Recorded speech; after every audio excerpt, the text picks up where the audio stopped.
नमस्कार प्यारे विद्यार्थियों। एनएमएमएस एग्ज़ाम की तैयारी करने वाले सारे विद्यार्थियों को नमस्कार। पिछली 4-5 क्लासों में हमने कक्षा 7 की पुस्तक सामाजिक एवं राजनीतिक जीवन भाग 2 के सारे महत्वपूर्ण प्रश्नों को हल कर लिया है। जिसने भी यह सारे वीडियो नहीं देखे हैं वह चैनल पर जाकर देख सकता है और अपनी तैयारी को मजबूत कर सकता है। इसके बाद हम कक्षा 7 की पुस्तक हमारे अतीत भाग 2 के सारे महत्वपूर्ण प्रश्नों को हल करेंगे एवं याद करेंगे। यह है हमारे कक्षा 7 की पुस्तक हमारे अतीत भाग 2। इस पुस्तक में कुल 8 अध्याय हैं। इसका पहला अध्याय है प्रारंभिक कथन, 1000 वर्षों के दौरान हुए परिवर्तनों की पड़ताल। दूसरा अध्याय है राजा और उनके राज्य। तीसरा अध्याय है दिल्ली 12वीं से 15वीं शताब्दी। चौथा अध्याय है मुगल 16वीं से 17वीं शताब्दी। पांचवा अध्याय है जनजाति, खाना बदोश और एक जगह बसे हुए समुदाय। छठा अध्याय है ईश्वर से अनुराग। सातवां अध्याय है क्षेत्रीय संस्कृतियों का निर्माण और आठवां अध्याय है 18वीं शताब्दी में नए राजनीतिक गठन। अब हम एक एक अध्याय के सारे महत्वपूर्ण ऑब्जेक्टिव प्रश्नों को हल करेंगे। तो आइए बढ़ते हैं हमारे आज के पहले अध्याय की तरफ, जिसका नाम है प्रारंभिक कथन, 1000 वर्षों के दौरान हुए परिवर्तनों की पड़ताल। इसका पहला प्रश्न है 19वीं सदी के मध्य अंग्रेज इतिहासकारों ने भारत के इतिहास को कितने भागों में विभाजित किया? ऑप्शन ए 2 भागों में, ऑप्शन बी 3 भागों में, ऑप्शन सी 4 भागों में, ऑप्शन डी 5 भागों में। इसका सही आंसर हो जाएगा ऑप्शन बी 3 भागों में। अंग्रेज इतिहासकारों ने भारत के इतिहास को 3 भागों में विभाजित किया था। इन इतिहासकारों में नाम आता है जेम्स मिल का। इन्होंने वर्ष 1817 में एक पुस्तक लिखी थी, उसका नाम था ए हिस्ट्री ऑफ ब्रिटिश इंडिया, यानी कि ब्रिटिश भारत का इतिहास। इस पुस्तक में जेम्स मिल ने भारत के इतिहास को 3 भागों में विभाजित किया था। इसमें पहला था हिंदू, दूसरा मुस्लिम, तीसरा था ब्रिटिश। जेम्स मिल ने वर्ष 1817 में एक पुस्तक लिखी थी, उसका नाम था ए हिस्ट्री ऑफ ब्रिटिश इंडिया, यानी कि ब्रिटिश भारत का इतिहास। इस पुस्तक में जेम्स मिल ने भारत के इतिहास को 3 भागों में विभाजित किया है, पहला हिंदू, दूसरा मुस्लिम, तीसरा है ब्रिटिश। अगला प्रश्न है वह व्यक्ति जो मानचित्र या नक्शे बनाने का कार्य करता है उसे क्या कहते हैं? ऑप्शन ए भूगोलवेत्ता, ऑप्शन बी सलाहकार, ऑप्शन सी मानचित्रकार, ऑप्शन डी इतिहासकार। तो इसका सही आंसर हो जाएगा ऑप्शन सी मानचित्रकार। अगला प्रश्न है किसी भी क्षेत्र के पर्यावरण और वहां निवास करने वाले लोगों की सामाजिक एवं आर्थिक जीवन शैली क्या कहलाती है? ऑप्शन ए आश्रय, ऑप्शन बी आवास, ऑप्शन सी प्रदेश, ऑप्शन डी पर्यावास। तो इसका सही आंसर हो जाएगा ऑप्शन डी पर्यावास। अगला प्रश्न है मध्यकाल में नस्तलिक एवं शिकस्त किसके प्रकार होते थे? ऑप्शन ए पुस्तकों के, ऑप्शन बी मानचित्रों के, ऑप्शन सी पांडुलिपियों के, ऑप्शन डी लेखन शैलियों के। तो इसका सही आंसर हो जाएगा ऑप्शन डी लेखन शैलियों के। मध्यकाल में नस्तलिक एवं शिकस्त दोनों लेखन शैलियां थी, यानी कि लेखन शैलियों के प्रकार होते थे। नस्तलिक लेखन शैली को दाएं से बाएं की ओर लिखा जाता था, जबकि शिकस्त लिपि को बाएं से दाएं ओर लिखा जाता था। अगला प्रश्न है मध्यकाल में समाज में एक नए वर्ग राजपूत का विकास हुआ, इस वर्ग में कौन कौन शामिल थे? ऑप्शन ए राजा, ऑप्शन बी सामंत, ऑप्शन सी सेनापति, ऑप्शन डी सैनिक, ऑप्शन ई उपयुक्त सभी। तो इसका सही आंसर हो जाएगा ऑप्शन ई उपयुक्त सभी। अगला प्रश्न है मध्यकाल में समाज में एक नए वर्ग राजपूत का विकास हुआ, राजपूत शब्द का अर्थ है? ऑप्शन ए राजा के पूर्वज, ऑप्शन बी राजा का सेनापति, ऑप्शन सी राजा का पुत्र, ऑप्शन डी राजा का सलाहकार। तो इसका सही आंसर हो जाएगा ऑप्शन सी राजा का पुत्र। राजपूत शब्द का अर्थ है राजा का पुत्र। अगला प्रश्न है राजपूत वर्ग निम्न में से कौन से वर्ण में होने का दावा करते हैं? ऑप्शन ए ब्राह्मण, ऑप्शन बी क्षत्रिय, ऑप्शन सी वैश्य, ऑप्शन डी शूद्र। तो इसका सही आंसर हो जाएगा ऑप्शन बी क्षत्रिय। राजपूत वर्ग क्षत्रिय वर्ण में होने का दावा करते हैं। भारतीय समाज में 4 प्रकार के वर्ण होते हैं, पहला ब्राह्मण, दूसरा है क्षत्रिय, तीसरा है वैश्य, चौथा है शूद्र। ब्राह्मण का कार्य पूजा पाठ एवं मंत्रोच्चारण करना होता है, क्षत्रिय का कार्य रक्षा करना होता है, वैश्य का कार्य व्यापार करना होता है और शूद्र का कार्य अन्य तीनों वर्णों की सेवा करना एवं कृषि करना होता है। अगला प्रश्न है मध्यकाल में रहट का प्रयोग किस कार्य के लिए किया जाता था? ऑप्शन ए बारूद के हथियार बनाने के लिए, ऑप्शन बी मिट्टी का सामान बनाने के लिए, ऑप्शन सी सिंचाई के लिए, ऑप्शन डी सूत कताई के लिए। तो इसका सही आंसर हो जाएगा ऑप्शन सी सिंचाई के लिए। मध्यकाल में रहट का प्रयोग सिंचाई कार्य के लिए किया जाता था। अब आपको बताते हैं कि रहट क्या होती है।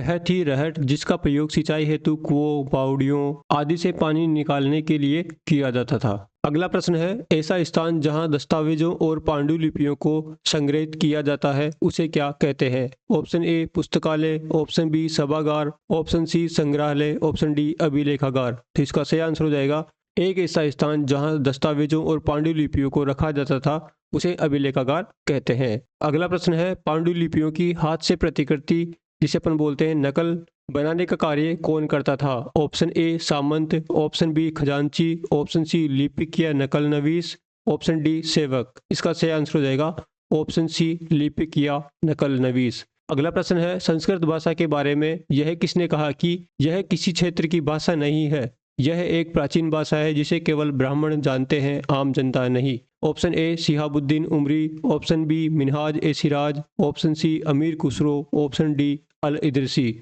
इसका सही आंसर हो जाएगा ऑप्शन सी अमीर खुसरो। अगला प्रश्न है, मध्यकाल में संस्कृत ग्रंथों का ज्ञान होने के कारण किसका समाज में बड़ा आदर होता था?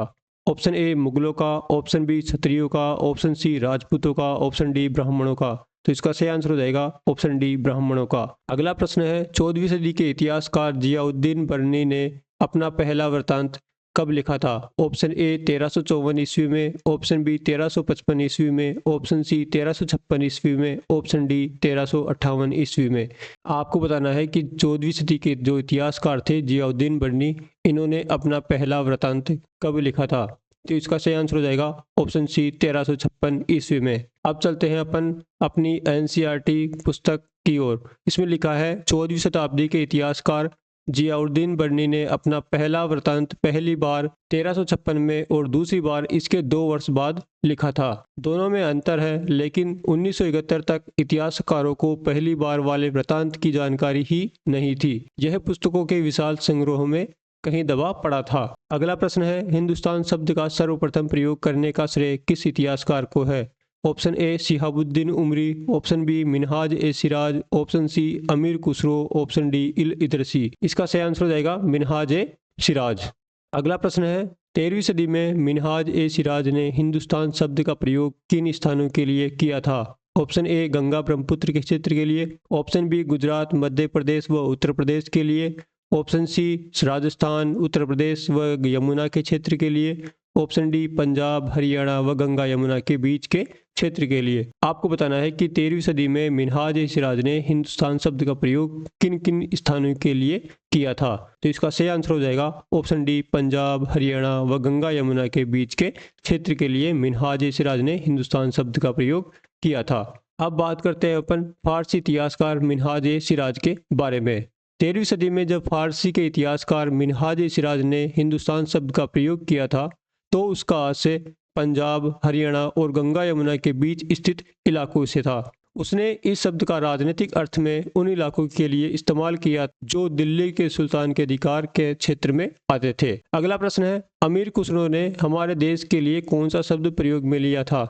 Option A India, option B Hindustan, option C Bharat, option D Hind. तो इसका सही आंसर हो जाएगा ऑप्शन डी हिंद। अमीर खुसरो ने हमारे देश के लिए हिंद शब्द का प्रयोग किया था। अगला प्रश्न है, कुरान शरीफ का संदेश भारत में पहल 7वीं सदी में किसके माध्यम से भारत पहुंचा? ऑप्शन ए धर्म प्रचारकों के जरिए, ऑप्शन बी आक्रमणकारियों के जरिए, ऑप्शन सी व्यापारियों एवं आप्रवासियों के जरिए, ऑप्शन डी उपयुक्त सभी के माध्यम से। तो इसका सही आंसर हो जाएगा ऑप्शन सी व्यापारियों एवं आप्रवासियों के जरिए कुरान शरीफ का संदेश भारत में पहल 7वीं सदी में पहुंचा था। अगला प्रश्न है, मध्यकाल में किसी गांव में आने वाला कोई भी अनजान व्यक्ति जो उस समाज या संस्कृति का अंग नहीं हो उसके लिए कौन सा शब्द प्रयोग में लेते थे? ऑप्शन ए अजनबी, ऑप्शन बी परदेसी, ऑप्शन सी विदेशी, ऑप्शन डी उपयुक्त सभी। आपको बताना है मध्यकाल में किसी गांव में आने वाला कोई भी अनजान व्यक्ति जो उस समाज या संस्कृति का अंग नहीं होता था उसके लिए कौन सा शब्द प्रयोग में लेते थे? तो इसका सही आंसर हो जाएगा ऑप्शन डी उपयुक्त सभी। अगला प्रश्न है, मुस्लिम लोग किसे अपना पवित्र धर्म ग्रंथ मानते हैं? ऑप्शन ए अकबरनामा को, ऑप्शन बी बाबरनामा को, ऑप्शन सी हुमायूंनामा को, ऑप्शन डी कुरान शरीफ को। इसका सही आंसर हो जाएगा ऑप्शन डी कुरान शरीफ को। अगला प्रश्न है, वे मुसलमान जो पैगंबर साहब के दामाद अली को अपना विधि सम्मत नेता मानते थे उन्हें क्या कहा जाता था? ऑप्शन ए सुन्नी, ऑप्शन बी खलीफा, ऑप्शन सी शिया मुसलमान, ऑप्शन डी मुर्शिद। तो इसका सही आंसर हो जाएगा ऑप्शन सी शिया मुसलमान। अब बात करते हैं अपन मुसलमानों के प्रकारों के बारे में। पहला है वे मुसलमान जो स्वयं को पैगंबर मोहम्मद साहब के वेद उत्तराधिकारी मानते हैं, वह कहलाते हैं सुन्नी मुसलमान। दूसरा है वे मुसलमान जो स्वयं को पैगंबर मोहम्मद साहब के दामाद अली के उत्तराधिकारी मानते हैं, वे कहलाते हैं शिया मुसलमान। दोस्तों, यह थे आज के हमारे अध्याय 1 के सारे महत्वपूर्ण प्रश्न जो हमने हल कर लिए हैं। आशा करूंगा आप इन प्रश्नों को याद करेंगे और अपनी तैयारी को मजबूत करेंगे। अंत में इतना ही कहना चाहूँगा, पढ़ते रहिए, सीखते रहिए, याद करते रहिए। आप कोई सा भी एग्जाम हो आराम से पास कर लोगे। धन्यवाद।